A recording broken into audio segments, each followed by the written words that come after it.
When looking for the king of podcasts, you're at the wrong channel. Well, excuse me!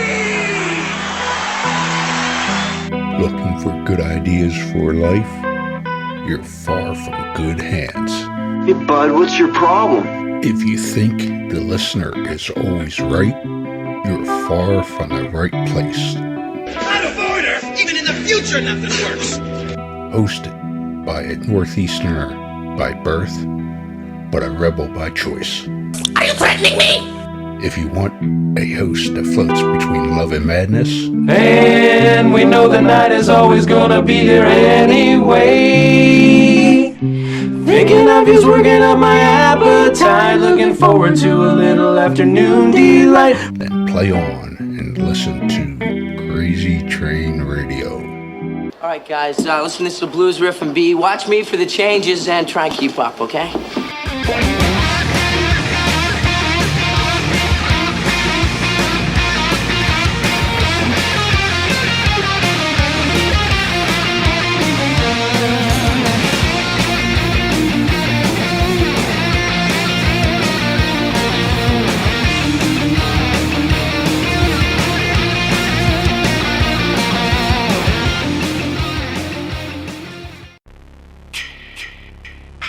Hey there, Friday fans.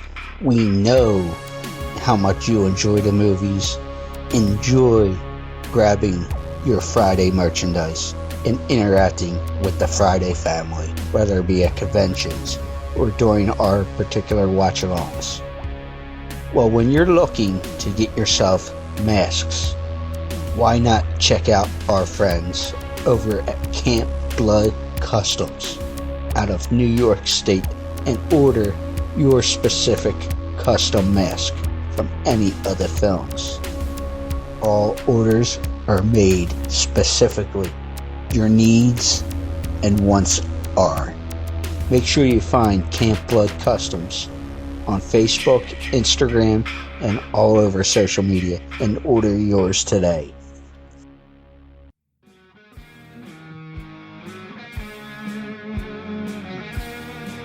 Hi, I'm Krystle Martin, and this is Crazy Train Radio.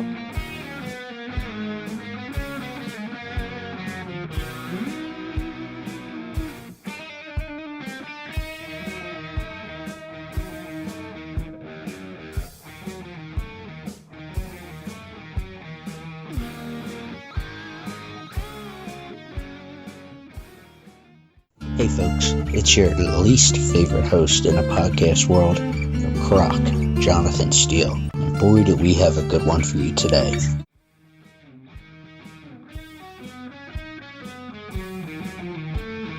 Hello, ladies and gentlemen, boys and girls, children of all ages. Looking forward to this one, and we ended up doing this last second, well, scheduled last night, but don't need to get into that drama.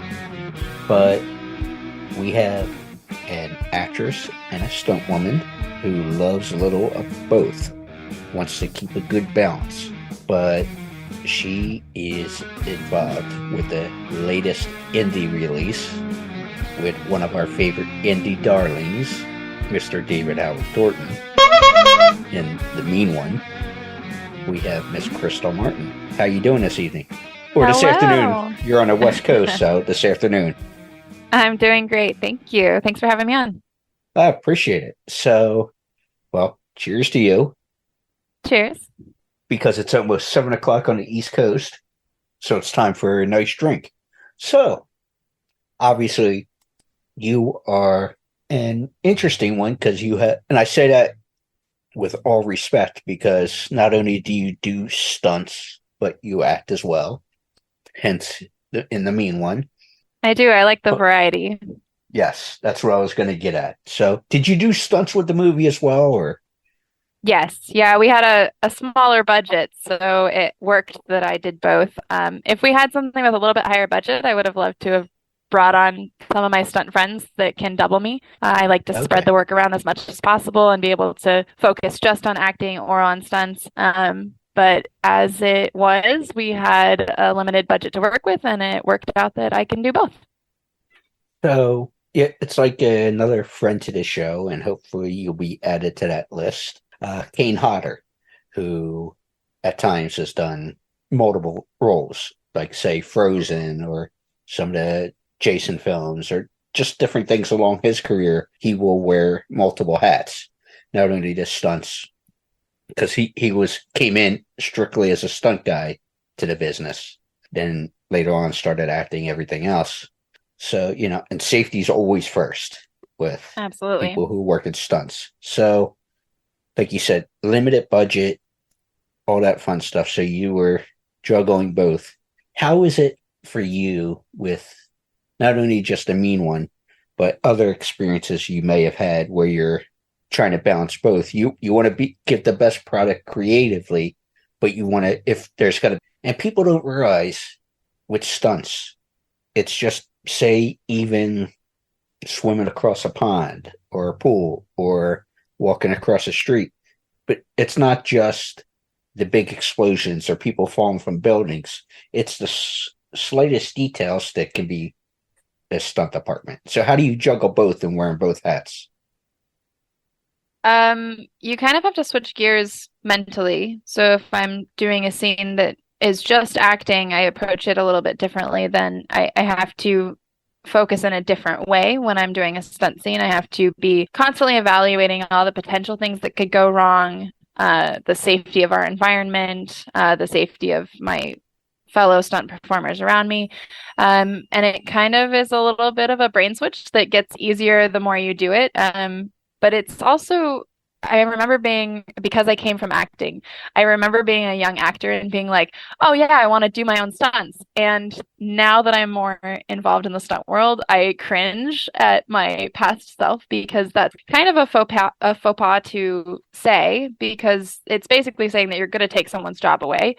Because it really is, there's a reason it's two separate things, because it is that it requires that kind of mental switch, and you don't want to have to compromise how well you could do it acting if you're having to also juggle thinking about stunts and safety and being on my mark because someone could get hurt otherwise. All of that. It's better to be switched if you have the budget to do it, and especially if it's a lot of stunts and a lot of acting. Like, this was a very big acting role, and it did have quite a few stunts in it. Thankfully, we were sometimes able to break it up so that, I'd just have like one stunt scene in a day, and then the rest of the scenes are just acting. So I could focus more on the acting, and then towards the end of the day, get into the stunt scene and kind of switch gears. But there's a reason it's done by two people, and I would always rather bring on one of my stunt friends that can double for me, and we all like kind of keep track of who fits our same specs and abilities, so that we all call each other when, like, maybe you're already working on something and somebody calls you and you're like, well, I'm booked, but here are my 3 people that all fit, my body specs that I think would be a great for you to have on, and we kind of all help each other out that way. So I would always rather bring someone on if the budget allows, but I do love doing both.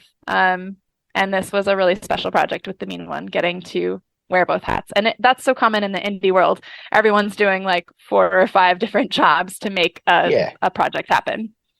But it's also, you have to have the knowledge of it. And I'm not throwing names out there just to throw names out, because, and I don't want to dive deep into the conversation I had with this person, but I saw you were Facebook friends with a friend of mine who does acting and stunts and all that stuff. Well, a couple of them. But the one I'm thinking about with the conversation I had when I was in California in March is Anthony DeLongis. Oh, yeah. And great guy, all that stuff. And there was a particular project where we heard, well, obviously he heard being in the industry and doing stunts and everything he does. But I also heard about being on the outside of the industry where things went wrong. So I said, hey, we happened to be driving in his vehicle, and I brought this up. I said, but boy, did I open up a can of worms when I said, hey, what do you think of this thing that went down? Oh, did I open up a can of worms, and just the safety in this, and but he was totally right. Yeah, Yeah. to be safe on set, safety first Yeah. always, and Oh, you don't yeah. want to cut corners, and you kind of keep track of the people you enjoy working with that you know are solid and well trained and safety minded and aren't interested in, cutting corners. Yeah. And without getting into the conversation fully, it's pretty much what you said. It sounded like, because obviously with the inside knowledge, like corners were cut and certain things could have been avoided. I'll leave it at that. Yep. And obviously I trust his word. 50 years in the business, doing something right. But yeah, he's like a legend in the industry. He has an incredible resume. Yeah, I'm gonna, so I'm gonna take his word over, but that's here nor there. So, mean one, because there's other stuff I want to get to, but I know from when I was doing some research after you said, hey, let's do this tomorrow, the whole bit. We started doing a little homework. And one of the conversations I was listening to, you mentioned you're not so much a horror fan. So I'm just such a baby. no, hey, I'm not judging, to each their own, Yeah. No, I'm not my place to tell somebody what they like or don't like. But I wish I was. My fiance is so interested in horror, and your fiance, you said? Yeah, we congratulations. Got engaged. Thank you. And he loves horror movies, and I try. I've done a few of them, and I just can never get those images out of my head. And I have a very active imagination, and I like being able to sleep at night. So after I watch a horror movie, my brain replays it and then it just takes off in a direction. Yeah, your imagination goes. Elaborates on it. Yeah, and I don't like that feeling later. Yeah. But what I was going to ask was a two-parter here. With that being said, what was it like working with David? And David is such a nice guy, great guy. Dealt with him multiple occasions. He's a mensch, as we would say in Yiddish. But also, yes, he is. I guess you know a little Yiddish. Mm-hmm. And, well, thoughts are with Israel. That's a whole nother thing. But working with David, getting to know David, but also working on an actual horror comedy, because it's a parody, I would say, of some other characters we can't really say. you know where I'm going with that. So yes. What was it like working with David, but also working on a project that's is not normally in your comfort zone watching wise? Well, being on set is awesome, and I love I don't really get scared of it when I'm there and I'm in it and I'm playing a character. But I totally jump when I watch my own horror movies. I know exactly how they were made. I know when things are coming, and they still get me with the jump scares. I'm just so susceptible to them. I'm the person that everybody loves to have in the haunted house because I will scream and run away all day. And it's funny because I've worked in so many haunted houses, as odd jobs through the years, and I love scaring people, but man, when I have to leave my scare zone and go back out, I'm like, please don't scare me. I don't like the being scared. I just like too scared. But working with David was awesome. I had not seen the Terrifier movies because of me being a baby. And I would recommend not, based on what you said there. Good. I like them, but no idea how big of an actor he was. He's just so down to earth and generous of his time. And since the movie has come out, he's talked to me a lot, both at the premiere and after through Instagram. We've chatted about how much he does conventions. And he's in May now. Yeah, and he's given me quite a bit of advice. We've talked about how much fun it would be to be at conventions together. And kind of how that world works, because I had some people reach out to me as the movie was coming out to sign posters and whatnot. And so I was just asking him all the questions. I'm like, I don't know how to do this. And he was very sweet with his time and generous with his advice. And as a scene partner, he's so great to relate to on screen. Even through all of those layers of prosthetics and makeup, it was just the two of us acting, and through his eyes were just amazing. Especially towards the end, we have a scene that really stands out to me, that was one of our first days working together, and I just couldn't believe the instant chemistry and connection we created in that scene, which was written in a way that would have been a little bit difficult potentially to make work. And I got thanked after we did that scene. Our writer came up to us and he was like, I did not know. We argued over that scene so much if that would work, and you guys you made it, what was in my head, happen in a way that I think is going to be really great in the final cut of the film. And I'm so glad that he was happy, and we've had several fans remark on that scene and be excited about it. And it was just, I couldn't have done it without David. He was just so instantly giving of himself as an actor, and instant connection and being able to relate to each other, having just met in that scene. It was really special. So with the convention idea that David bouncing back and forth with, and it's not my place to do so, but did he connect you with Bob, his con agent? He did connect me with Bob. We chatted a bit at the premiere, and he seems like a sweet guy. Yeah, I would, definitely talk with Bob. And I'm not, I know several of the con agents, but Bob's a good one. So, just from an outsider, but who've talked to him, being a Northeast guy, we have a good thing for feeling people out and going with our gut. So with the mean one, you get hired. Well, first of all, how did you get involved with the project? But also, once you got involved with the project, what was it like going through the script and what's your process breaking down? Okay, this is what I need to do this, and trying to get everything together, because from what I understand, with, like you said earlier, on a small budget film, everybody's running around doing multiple jobs and stuff. But you guys shot in like 15 days initially, then had some pickups later on. So What was your process putting that all together once you're hired for the job? I started memorizing and kind of getting the character figured out for myself right when I got the script. And in a lot of ways, she's a lot like me. Like you take it to the next level for a character. But I am a firm believer that you bring yourself to every role. And I found the places where I could relate to her.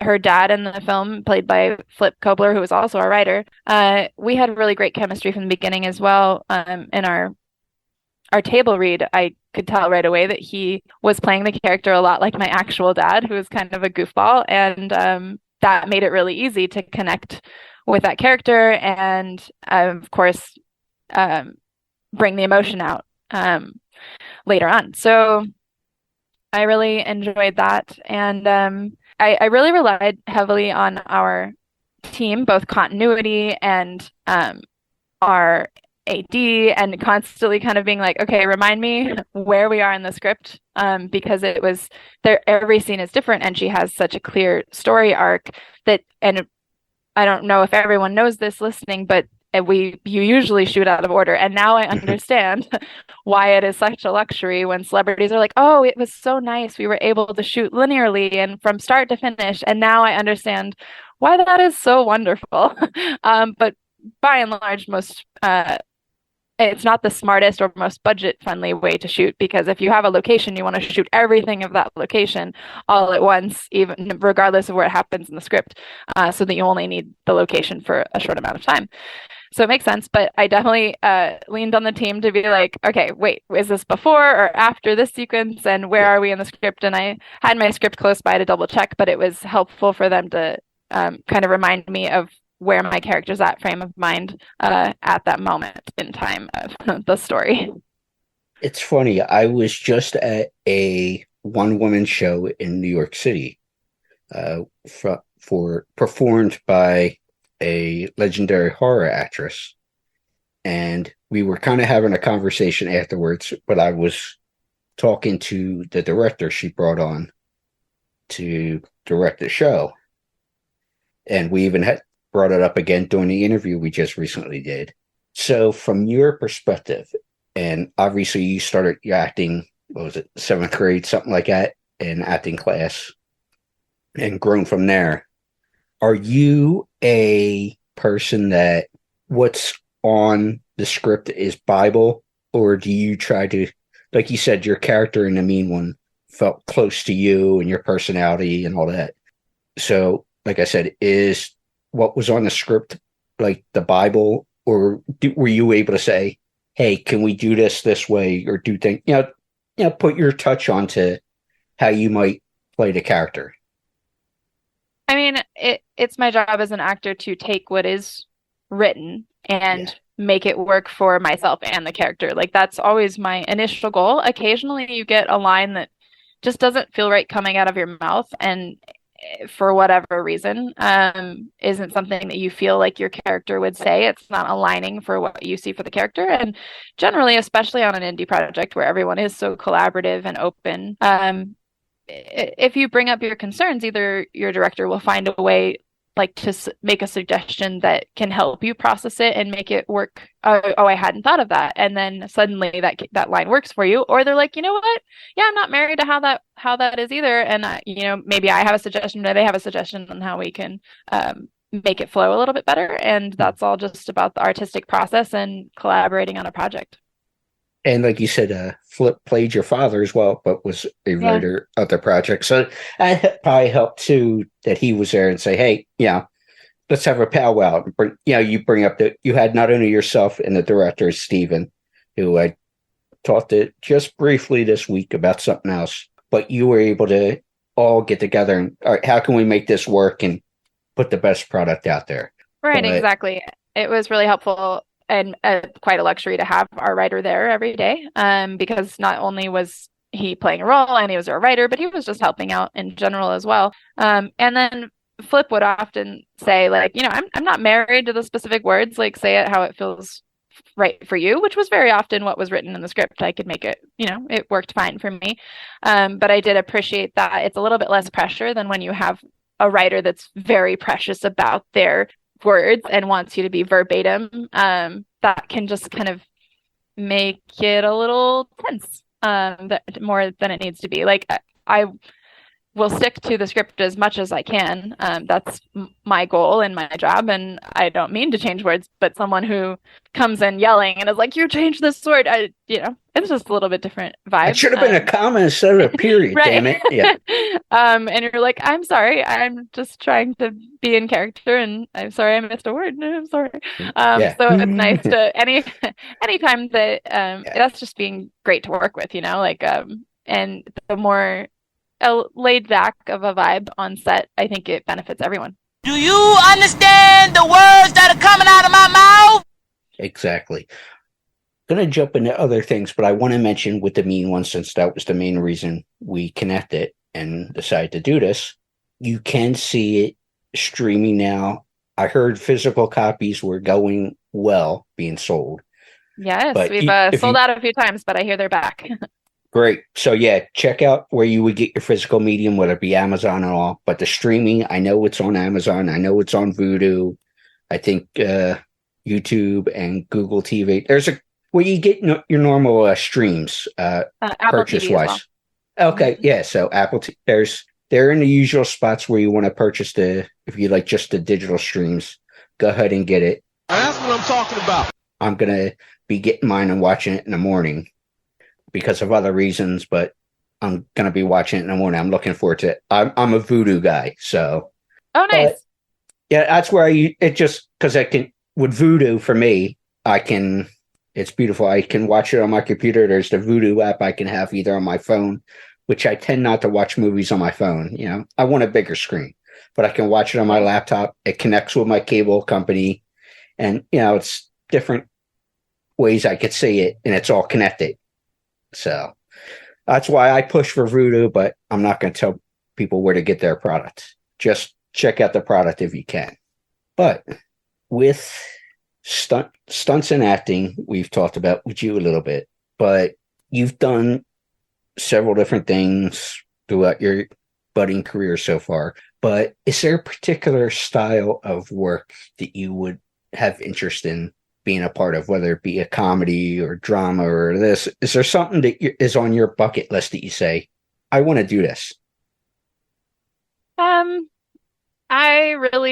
There's certain like IP that I get really excited about that I would absolutely geek out. I would love to play a superhero or be in like the Marvel universe or Star Wars. Those all really appeal to me. That would be great. I'm not so much of a Trekkie, but I mean, I'm sure I would get excited. You're excited about any role. Anytime someone wants to pay you for doing what you love, you're excited about it. But if Absolutely. it were like Star Wars gets me really excited. Nice. So I know from doing the research, as I said earlier, because we know everything online is true.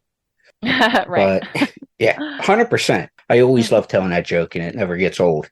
But you went to school at UCLA, if I remember that correctly, in my notes. So you graduated. School of Theater, Film, and Television. Nice.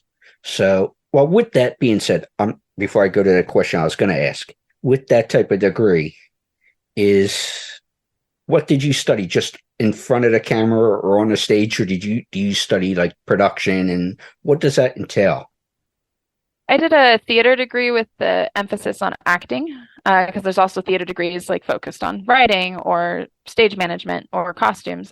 But mine was acting. And while it's geared more towards theater, the degree in general, being at UCLA in Los Angeles, they put a little bit more focus on acting for film as well. They kind of talk about both when they're going through things, and we are so lucky to be here and getting to have we had a lot of guest speakers who were in the industry, really inspiring. We got to watch a staged reading of You Can't Take It With You with Annette Bening and Martin Short and Tom Hanks. So many greats that was one part that really stuck out to me about that program, is just being in LA already and getting to have such inspiring people come and talk to us on a regular basis. It was really cool. I totally lost track of where I was going. I was like distracted with awesome actors. UCLA was great. Oh, I did a conservatory before UCLA in Northern California, and that was a huge leg up. And then I transferred into UCLA as a junior, so I kind of got the best of both worlds. But I remember now what we were talking about. As for on camera, we were really encouraged to work with the directing program as well, because they were more film focused and they were putting together short films for their classes. And so we would work with them as performers. And, it's, I actually just we had an interim agreement, thank goodness, which was such a relief. Everyone was so excited just to be on a set while we're in the middle of this very important, but kind of sad not to work strike that's happening. But there are reasons for that. So yeah, no, it's very important, and I'm glad we're doing it. But it's always sad to not get to do what you love on a regular basis.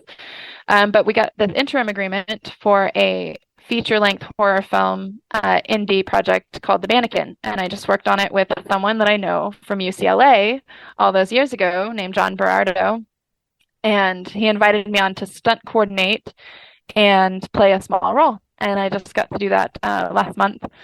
And it was so much fun. And the role I got to play was in black and white, which was a treat unto itself. I didn't even realize how much I would be excited about that when you see yourself in black and white and get to live out your old Hollywood dreams.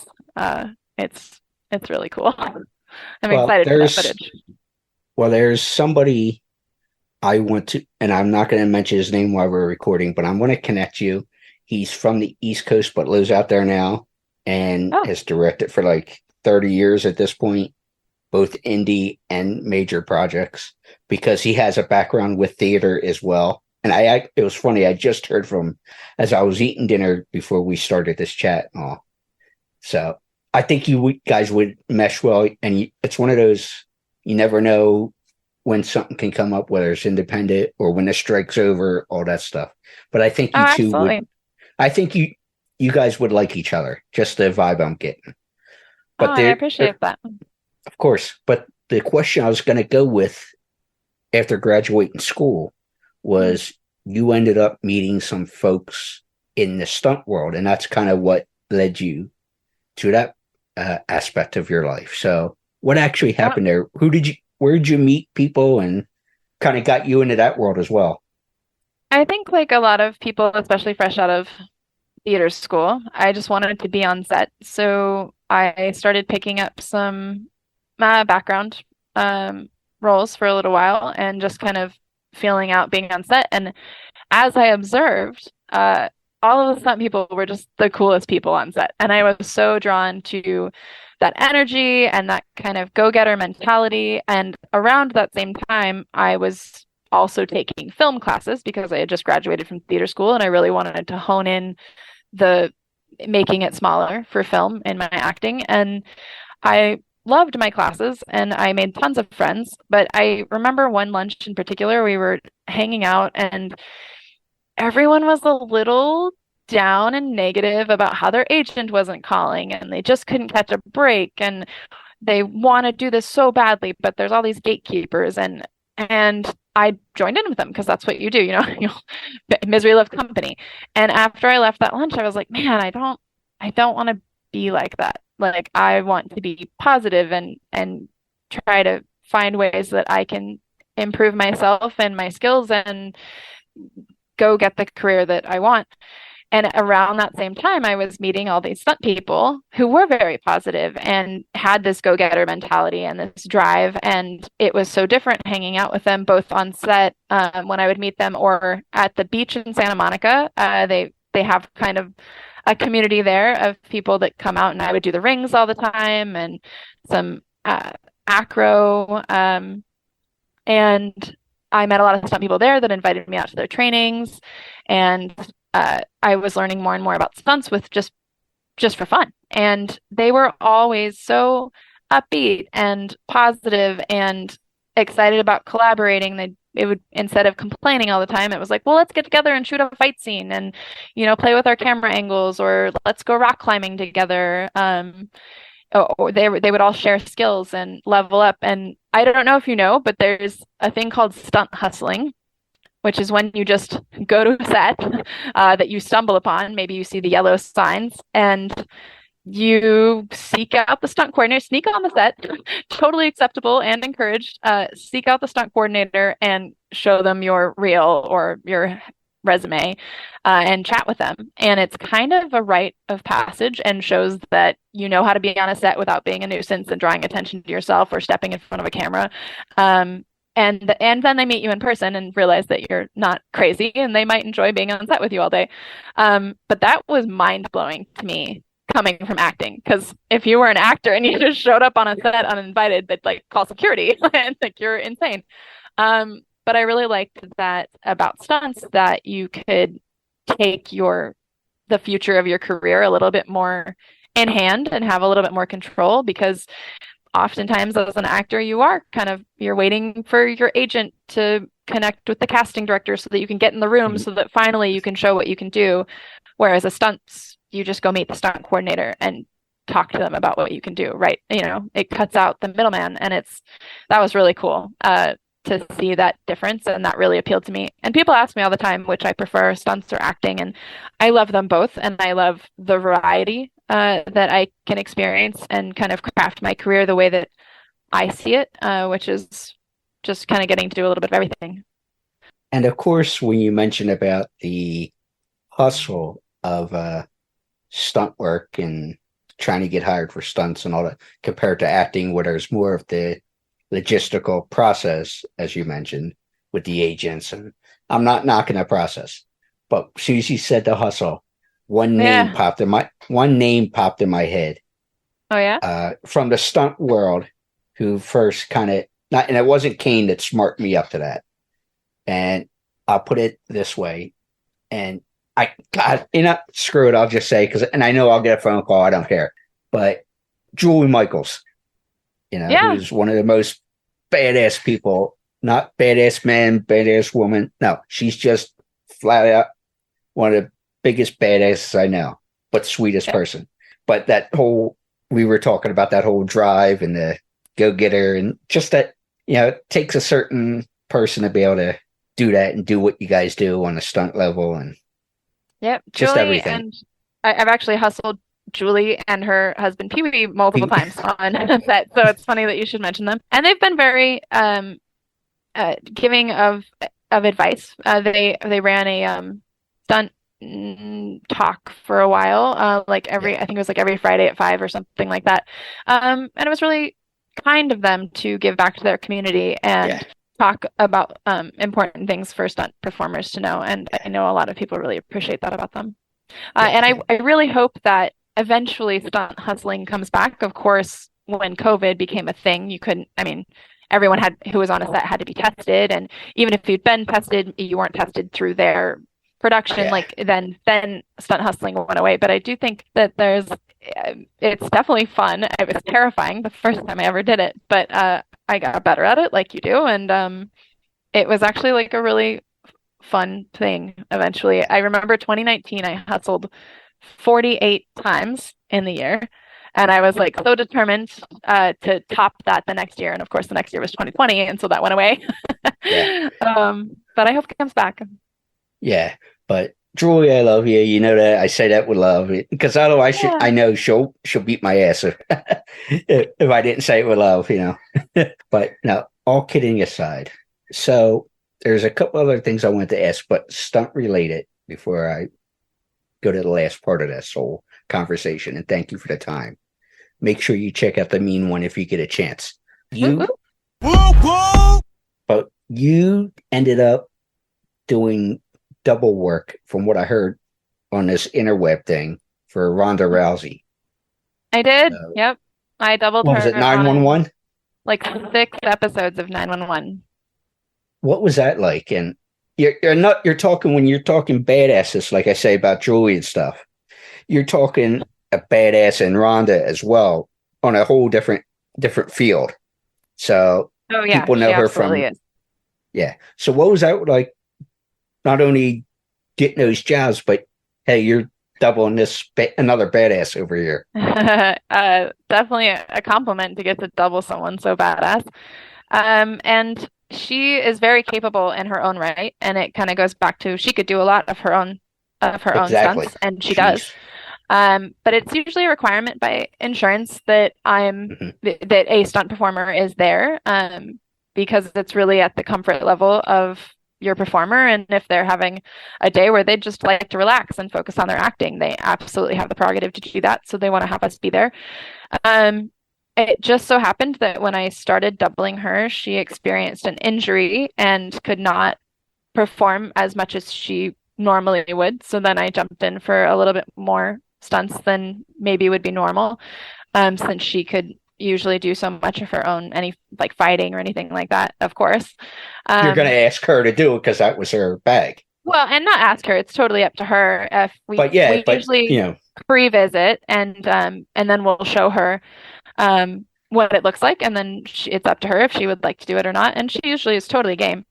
In fact, there was one episode where there was a fight scene. They were doing like kind of like a street brawl fight circle, and everyone like Fight Club kind of thing, and we came up with this really cool fight. I was super proud of it, that we kind of put together, me and a couple of the other stunt guys. He was fighting with Matt Mullins, really awesome stunt guy, and we ended the fight in homage to her because her character she wasn't playing herself, but she was brought on for this role. They were crafting it for her, and we put an arm bar at the end of the fight, and she loved it. She was so excited. And obviously, she was known for the arm bar.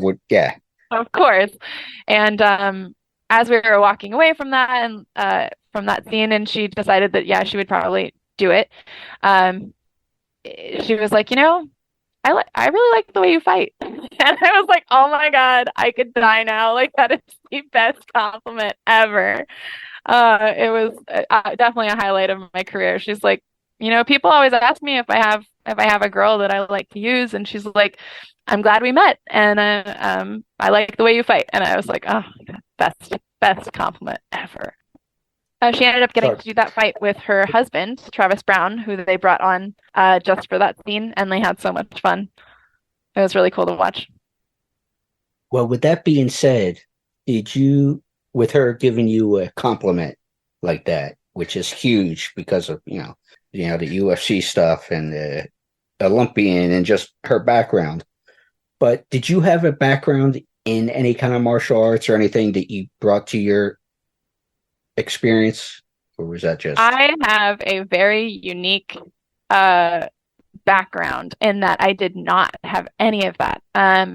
Most stunt performers come from having done gymnastics or even dance or martial arts or horseback riding or even just played sports. I had none of that growing up. I came from a family where we didn't have a lot of extra money, and I didn't do any of it. I was in the drama program in school because it was free and fun, and I enjoyed acting. But it really didn't even occur to me to do much of that. And then when I finished acting school and I met all those stunt people, and I always had kind of an athletic build and I was adventurous. But I learned stunts for stunt's sake rather than learning martial arts and then learning how to do it for fake, for fake and making it safe for stunts. I learned it specifically for stunts, which is definitely an unusual path, but and I definitely dealt with a little bit of self-doubt sometimes where imposter syndrome, you're like, do I really deserve to be here? But I've put in a lot of work, and a lot of people have helped me along my path to get where I am, and the success that I've had is a lot of leveling up with people that I've worked with and people who've helped me along the way. Last stunt question before I ask the other two parts. Would you say, with everything you said here, and just with that last answer, what would you say is the best type of stunt you do? Because sometimes stunt people specialize. Some do cars, some do fights, some do fires, some do whatever. Right. Certain stunt people have their, I'm your guy or girl for it, whatever that is, what you're looking for. Is there a certain part of stunt work that you say when you hear about jobs, whatever, this is me, I got you for what you're looking for whether it's TV, film, whatever the case is? Yeah, I would say that I work on being a little bit more well-rounded since I didn't grow up in one specialty. Like if you need a horse stunt, they're going to go with the people that have been on horses since they could walk, and for a good reason. Like I could train on horses until I've spent thousands upon thousands of dollars, but I will never be as good as the person that's been doing it all their life. And so that makes total sense to me. What does help me, and that took me a while to realize, is that because of my acting background, I feel like I do very well, and I've been told that I do well as a stunt double, because you're playing the same character as someone has already established this character. They're moving a certain way as this character, and it is my job to step in for the action scenes and continue that movement and that same story that they're already telling, and just make them look badass or make them lose, depending on the scene, right? But continue that story arc and then hand it back off to them. And it should look like it's the same person. And I think my acting background really helps me with that. I'm good at watching. It's funny because you'll see stunt doubles studying their actor as soon as we get on set. We're watching their movement. We're watching the way that they stand. Whenever they're on camera, we're watching exactly what they do, how they're holding things, what are they left or right-handed. All of those little details we're picking apart and cataloging so that when we step in, we can continue everything that they've created and then hand it back to them. And I think that was definitely a leg up, having come from acting, to understand that process. Also, I've done a lot of fire burns. I was in a live show with fire burns, so I've done over like 350 fire burns. So I feel pretty comfortable in that world and working as a fire safety as well. Nice. And last two questions, and these would be a little more personal. First one being, when you were home, and it could be tough. I talked to some people that it's easy to separate from, but others will be judgmental in what they do, as far as when they try to sit back and have their own entertainment, where if you're sitting home, you might have a glass of wine, watch Netflix with the fiance, whatever the case is, or you guys go to a movie or a theater show or whatever the case is. What is the form of entertainment that you might sit back and enjoy currently? I do love watching action. I find myself drawn to dramas a lot, just more for acting. But the action stuff, I feel like we watched the Extraction movies pretty recently, so that's just fresh in mind as something that I really enjoyed. And also, what was that one? The Everything Everywhere All at Once had a lot of great action, and I had a bunch of friends in it. But when you see a good wreck, like my friend Orion Cabral did this awesome, like scorpion. He like fell on his neck. You would have thought he broke his neck. I mean, it is so well done in this one scene, and I watched in the theaters and was so proud of him because the entire theater went, "Oh!" Yeah, it was just that. Yes, Ryan, yes. And yeah, so I feel like more than being judgmental, I celebrate really good hits where something lands really great and you just have to hand it to them. You're like, great job. It gets me really excited to see. But can you separate yourself, because that's what you do for a living, to actually sit back and enjoy, but you also acknowledge, like you said there, if something's good, you go, okay, that's, you acknowledge that. Yeah, for the most part, I get so lost in characters. 14. I tend to get really lost in characters. So my fiance laughs at me because I will watch things and I am starting to like kind of act along with them. Oh my gosh, it's so embarrassing to say, but like we won't tell nobody. He was laughing at me the other day because I was watching somebody eat something on camera and he's like, "You're moving your lips like you're eating something." You're like, I get so lost in the characters and the story of it that I totally geek out and kind of act along with them. It's funny, sometimes I'll be listening to audiobooks in the car and I'll find myself like gesturing as if I'm in the story and I'm like, oh my God, I just can't turn this off. And I probably look insane to people next to me in traffic. Well, at this point, with the phones tied in with the, your car and all that, she's having a phone conversion. Don't worry about it. Right, yes. Yeah, that's what's happening. Yeah, she's not nuts, no. But he might say something, but that's a whole nother deal. No, but other one, the biggest inspirations for you, both professionally and personally. Acting wise, I've always been partial to Meryl Streep and Tom Hanks, and I feel like just about everyone says that, but for good reason. I mean, they're just incredible. Look at their resumes. Yeah, how deep they go into their characters, and they just make it so natural.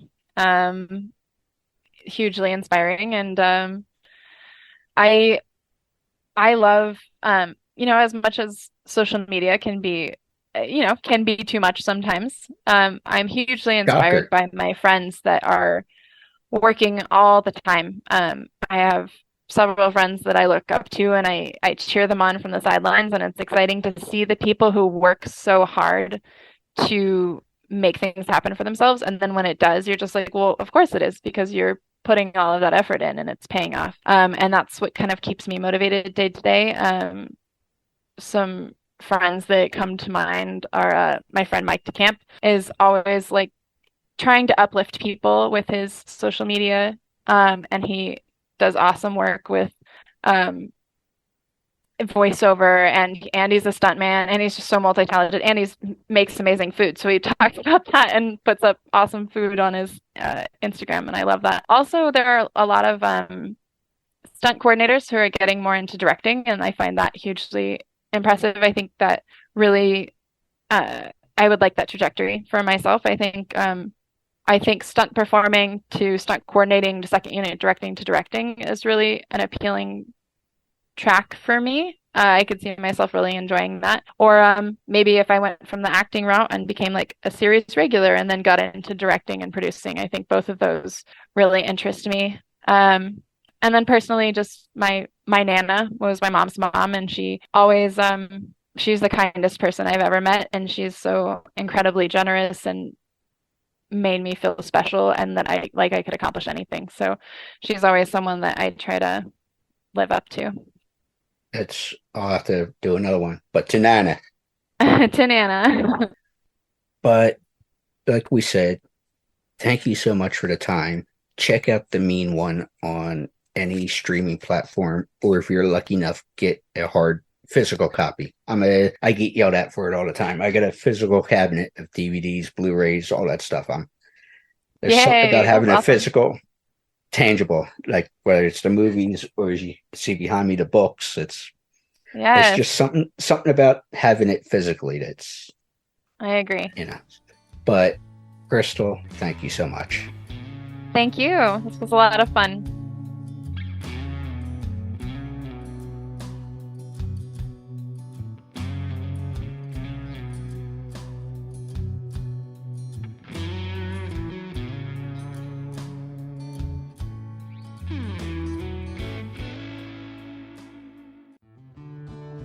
Warning: creators of this game do understand the subject matter may be offensive to some, but they do honor the families and people that have been affected by these real life tragedies that these individuals have caused.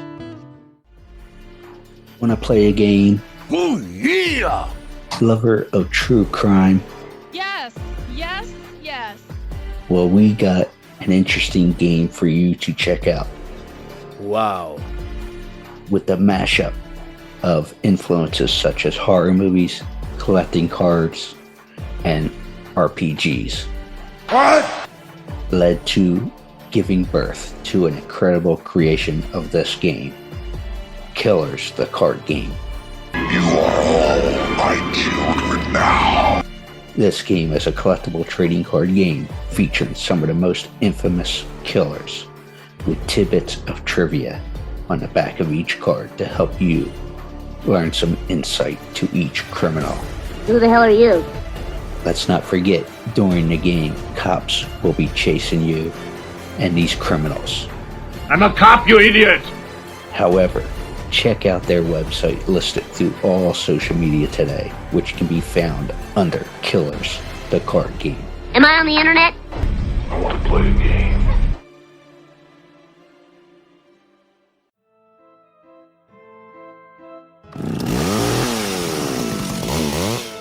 Hey, boils and ghouls, David Howard Thornton, Art the Clown himself, and you're listening to Crazy Train Radio. Choo choo! Yeah, yeah!